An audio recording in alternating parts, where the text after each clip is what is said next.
इस वक्त मैं उन किसानों के बीच में बैठा हूं जो किसान आज जिन्होंने आह्वान किया था कि वो दिल्ली को घेरेंगे एक बार फिर, जिस तरीके से 2019 में उन्होंने अपनी मांगे सरकार से मनवाई थी। नोएडा में फिलहाल हम बैठे हैं, दिल्ली अभी किसानों को जाने नहीं दिया जा रहा है। तो कुछ बुजुर्ग किसानों से बात करेंगे जिन्होंने अपनी उम्र खपा दी किसानी करते करते, कि क्या कुछ मांगे लेकर वो आज यहाँ बैठे हैं। तो क्या नाम आपका? समयवीर सिंह। क्यों बैठे हैं यहाँ? भैया हम एयरपोर्ट से प्रभावित किसान हैं। जो जेवर एयरपोर्ट बन रहा है नोएडा इंटरनेशनल के नाम से, उसके प्रभावित किसान हैं। वहाँ हमारी लूट की जा रही है। जो किसान 1 बीघे जमीन में रह रहा है उसको मात्र 50 मीटर दे रहे हैं पुनर्वास करने के लिए। वादा कितना किया था? वायदा किया था आधा, 50% देंगे हम तुमको। 50% खेत का? हाँ, अच्छा। जमीन मतलब जितना हमने कवर कर, जितना हमने घेर रखा है उसका 50% देंगे, ये वादा था। लेकिन वो केवल 50 मीटर दे रहे हैं। कब किया था वादा? जैसे जब ही इसकी प्रक्रिया चली। ठीक है। हाँ। मुआवजा कितने गुना मिला? मुआवजा 2 गुना मिला। मांग कितने की है? 4 गुने की है। जब हम किसान देहात है, जो 2013 का अधिग्रहण नियम बना उसमें साफ लिखा हुआ है शहर का 2 गुना और देहात का 4 गुना। तो हम देहात है। पहली बात, गांव का शहर का विस्थापन होता ही नहीं है, विस्थापन गांव का होता है। जब गांव का विस्थापन होता है तो 4 गुना मुआवजा क्यों नहीं दे रही है? अच्छा, कहीं और भी मिल रहा है 4 गुना मुआवजा? सब जगह 4 गुना ही मुआवजा मिल रहा है।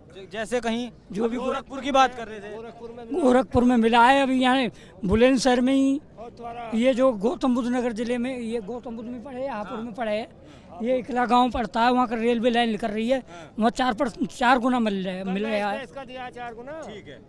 क्या नाम था वो? जयपाल सिंह। कितनी उम्र? 75।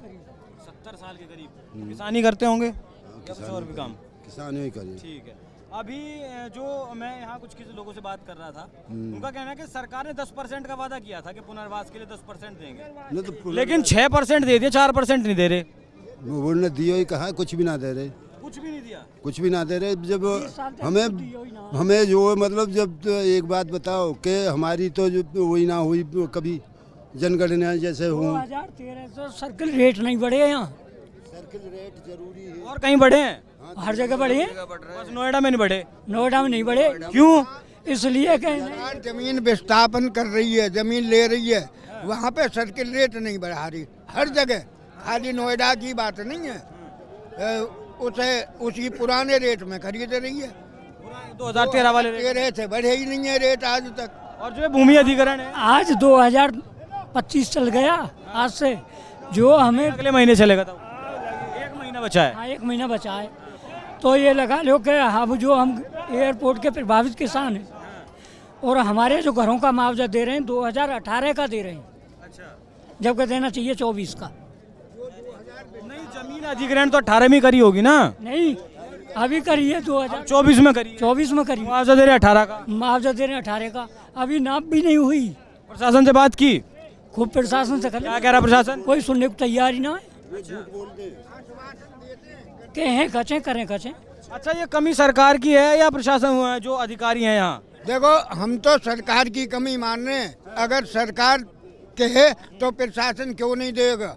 प्रशासन पे भी सरकार का दबाव है और ये किसान घसीट रहे हैं अच्छा, प्रशासन। अभी एक ताऊ से मैं बात कर रहा था, एक ताऊ कह रहे थे कि योगी मोदी तो काम बढ़िया कर रहे हैं, पर ये अधिकारी नहीं सुनते, ये अधिकारी नहीं सुनते। कहने की बात है, हाथी के दांत और खाने के और दिखाने के और। अगर मुख्यमंत्री कहे तो इन प्रशासन अधिकारी, इनकी क्या हिम्मत है जो ये नहीं दें। ऊपर से ये कि हम कुछ कहें, किसानों को राजी रखें, तुम घसीटते रहो, पिछले रेट में ही लेते रहो इनसे। क्या नाम है आपका? नीरज त्यागी। विस्तार से बताइए, मामला क्या है? मामला ये है, शुरुआत से रमा रमन सीओ नोएडा 10% के लिए उन्होंने विज्ञप्ति जारी करती थी बाकायदा पेपर में, शहरी जमीनों के किसानों के लिए 10%। कोई किसान भाई कोर्ट ना जाए, इनका सबका निस्तारण हम यहीं करेंगे। 64% के लिए भी, उसके लिए भी, सबके लिए। 64% का क्या मसला है? 64% high court, Allahabad high court ने करा था किसानों के लिए, वो भी इन्होंने नहीं दिया। कौन सी रकम का 64%? 64% जमीन की 64% जो जमीन खरीदी उस रेट कम दिए थे, वो इलाहाबाद हाई कोर्ट ने उसमें 64% बढ़ा के दिया था। और जब से ये गवर्नमेंट आई है, हालांकि वोट मैंने भी बीजेपी को दिया और मैं बीजेपी का आदमी था पक्का, लेकिन जब से ये गवर्नमेंट आई है ना तो कोई सुनने को राजी है।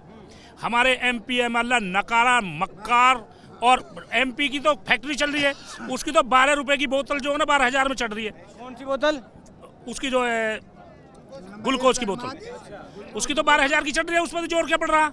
वो अपनी जुबान से कह के गया था नोएडा अथॉरिटी पे, सिविल कोर्ट का ऑर्डर अगर एक के लिए आता तो सबके लिए सेम लागू होता। सांसद महेश शर्मा, हाँ, सबके लिए बोल के गया था उस पे जो अथॉरिटी पे। और आज जो सुनने के लिए राजी भी नहीं है ना एमपी ना एमएलए। क्या कौन है हमारे यहाँ? प्रधानी इन्होंने खत्म करवा दिया सारे गांव में, किसी गांव में प्रधानी नहीं है, कोई हमारे गांव का चुनाव नहीं है। इन्होंने तो सब कुछ यहाँ खत्म कर दिया, सब कुछ खत्म कर दिया इन्होंने तो। अब पूरी मांग क्या है? मांग नहीं है, करार है, सब कुछ लिखित में है। 10%, 64%, नया भूमि अधिग्रहण भी जो ये करेंगे वही सही है। 2013 वाला, हाँ, उसे लागू करने की बात कर रहे हैं लागू आप। करने की बात है, जो ये करेंगे वही सही है, जो दूसरा करके गया वो गलत है। कौन करके गया? कांग्रेस करके गई थी उसे, 2013 वाला। उसमें क्या लिखा है? कौन से में? भूमि अधिग्रहण में। भूमि के अधिग्रहण में अगर 70% किसान अगर भूमि देगा तो, और जो इनकी जायज मांगे 25% विकसित जमीन। तो वो तो सुप्रीम कोर्ट ने कह दिया कि वैसे ही होगा। किसने? ये लागू क्यों नहीं करते? लागू नहीं करते। ये लागू क्यों नहीं करते? 4 गुना करप्शन बढ़ा है जब से आए, 4 गुना। मोदी सरकार या योगी सरकार? योगी सरकार हो मोदी सरकार हो, ये जो जितना करप्ट है 4 गुना बढ़ा है। हाँ, इसमें उसकी बात नहीं है, जो काम करेगा वो पटल पाता। ये लोकेश एम या सीओ भेजा है इन्होंने किसी गांव में, 81 गांव को कह रहा हूं मैं, 15 महीने से कहीं विकास कार्य दिखा दे हमें। हम कह रहे हैं जो यू कहेगा हम हार जाएंगे, उठ के चले जाएंगे अपने घर। 1.5 साल से किसी गांव में विकास कार्य कराया है इन्होंने? बिल्कुल भी गड्ढा भी नहीं भरवाया। और गड्ढे भरवा दो तुम जाते नहीं हो। यू कुलेसरा पे कौन है? यू कुलेसरा पे किसकी गवर्नमेंट है जहाँ हर वक्त पानी भरा रहे? इन्होंने कराई क्या है? कहीं भी कुछ न करा, सारे ग्रेटर नोएडा को छान लो। तुम इधर के ग्रेटर नोएडा को छोड़ के लेफ्ट के ग्रेटर नोएडा को सारे को छान लो, उसमें क्या हो रहा बताओ। अच्छा, जो ये मांगे हैं आपकी लिखित में, मांगे जो करार है वो मान लिया जाए, फिर मान ले जाए, अपने घर चले जाएंगे, बात खत्म। इतनी सी बात है। आपके पास करार में सारी चीजें लिखित में है? लिखित में है सारी चीजें, एक अपनी कोई मांग नहीं है? अपनी कोई मांग नहीं है। हाँ, और अभी तो इन्होंने जो ना, अभी इनके क्या क्या लोगे तुम, 83 के प्लॉट है हमारे किसान कोटे के। 1983 में जमीन दी हमने 150 बीघे नोएडा अथॉरिटी को। आज तक वो भी नहीं दिया। एक आता पात्र कर देता, एक आता ना पात्र कर दे। मतलब वो कैसे? इनसे वो जो 10% का 10% का भी है, सब इन पे मुद्दे 5-4। सुनिए, आपकी 150 बीघा जमीन गई तो उसका आपको क्या मिलना था वापस? अब हमें किसान कोटे का प्लॉट मिलना था, वो भी नहीं।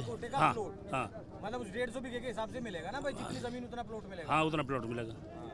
वो भी नहीं मिला नहीं, फिलहाल बंद कर दी, स्कीम बंद कर देते हैं, क्योंकि इनकी चल रही है भाई, ये तो कुछ भी कर सकते हैं। गवर्नमेंट का हाथ है इन अधिकार पे, इनसे को करने को कुछ कहेगा नहीं। आता हूँ ये भी है इनका 25 बीघे से ऊपर कोई ज़मीन का प्लॉट नहीं देंगे। जो 10% है, अगर हम पे 75 बीघे ज़मीन है हमारे पिताजी के नाम पे, हमारी गई है। अगर हम 3 भाई अलग अलग हैं तो 10% देंगे उसका। बाकी 25 बीघे ज़मीन से ऊपर ज़मीन पे कोई प्लॉट नहीं है। अच्छा, 25 बीघा ज़मीन तक ही है बस। उसे बस मुआवजा देंगे? हाँ, ऊपर की ज़मीन का मुआवजा ही मिलेगा। अच्छा, फिलहाल आपको 2 गुना मुआवजा मिल रहा है और चाहिए आपको 4 गुना? दिया 2 गुना, चाहिए आपको 4 गुना? 4 गुना चाहिए, उसकी लड़ाई है ये। तो ये बुजुर्ग किसान कुछ थे हमारे साथ, जिनका कहना है कि करार है, मांग कुछ नहीं है। जो कुछ सरकार ने लिख कर दिया है, हाई कोर्ट का जो फैसला है, जो वादे हैं वो पूरे कर दिए जाए तो ये अपने घर चले जाएंगे। बाकी जो सांसद हैं, विधायक हैं, उनके ऊपर तमाम तरीके के आरोप लगाए। 1.5 साल से कोई विकास कार्य नहीं किया गया, अधिकारियों की मिलीभगत है, सरकार चाहे तो कुछ भी कर सकती है, ऐसा इन किसानों का कहना है। बाकी इस पूरी चर्चा पर क्या कुछ आपकी राय कमेंट कर हमें ज़रूर बताएं। धन्यवाद। क्या नाम है आपका? मेरा नाम रमन कसाना है। हम एडवोकेट भी हैं और किसान के पुत्र भी हैं। कहाँ से? यहीं से है, नोएडा से? हम यहाँ से नोएडा ग्राम बदौली गांव से। बैरिकेडिंग हटाई जा रही है, जो प्रशासन ने व्यवस्था की थी, वो अब क्या ट्रैफिक खोला जाएगा? नहीं, ट्रैफिक खोल दिया गया है, लोग आते जाएंगे, एम्बुलेंस वगैरह भी आ रही हैं। तो नोएडा प्राधिकरण के कुछ लोगों ने थोड़ा दिया है टाइम, आश्वासन दिया है। तो हमारे किसान कोई घर नहीं जा रहा है, हम सब यहीं बैठेंगे प्रेरणा स्थल पे भीमराव अम्बेडकर जी के मूर्ति के नीचे। क्या आश्वासन मिला है? आश्वासन दिया गया है कि जो उत्तर प्रदेश के मुख्य सचिव हैं वो आकर खुद हमसे बात करेंगे यहाँ पे। मुख्य सचिव हाँ जी, हाँ जी। कितना वक्त लिया है प्रशासन ने? अभी देखो, पहले तो हमने कागजों की उसके लिए कार्रवाई के लिए दिया है। जो कागजों में घपलाबाजी करी है उनको सुधार करने के लिए 2 दिन का समय दिया है। अब जैसे भी होता है अगले 48 घंटे में फिर नए जो हमारे बड़े किसान नेता हैं, नए जो भी कानून बना के उसमें चलेंगे हम। किस टाइम बैठे थे आप यहाँ आकर? हम बहुत पिछली लड़ाई लड़ रहे हैं 2018 से। यहाँ बॉर्डर पे किस टाइम बैठे? सुबह 8 बजे हम चल दिए थे अपने घरों से निकल के, और 12 बजे हम यहाँ के बैठ गए थे। ठीक है। हाँ जी। और अभी ये रास्ते खोल दिए गए हैं, जब तक आपकी बातचीत नहीं होती तब तक। हाँ, इसलिए कि अब बच्चे भी स्कूल से अपने घर जाएंगे, एम्बुलेंस भी जाएंगी, तो फिर भी जैसे भी निर्णय आता है, जैसे हमारे ऊपर से काम आएगा फिर से हम। अगर नहीं मानी जाएंगे तो फिर से आप सड़क पर बैठेंगे? दिल्ली की कुछ तो हम करेंगे। वह लड़ाई हमारी बहुत पुरानी है और जायज लड़ाई है, कोई गलत लड़ाई नहीं है। राष्ट्रीय दलित प्रेरणा वहीं भीमराव अम्बेडकर जी की मूर्ति के नीचे हम यहीं बैठेंगे। कोई गैर लड़ाई नहीं है हमारी, कानूनी लड़ाई लड़ेंगे हम। ठीक है जी ये जी। दिखाइएगा तस्वीरें। यहाँ इस वक्त जो है ये किसान रहेंगे जब तक इन लोगों की मांगे नहीं मानी जाएंगी। प्रशासन की तरफ से अभी आश्वासन दिया गया है, जिसके बाद यहाँ बैरिकेडिंग लगातार खोली जा रही है। जो चाक चौबंद व्यवस्था प्रशासन की तरफ से की गई थी उसे अब धीरे धीरे हटाया जा रहा है, और जो ट्रैफिक था जो बंद किया गया था सुबह किसानों के आने के बाद वो अब धीरे धीरे खोल दिया जाएगा।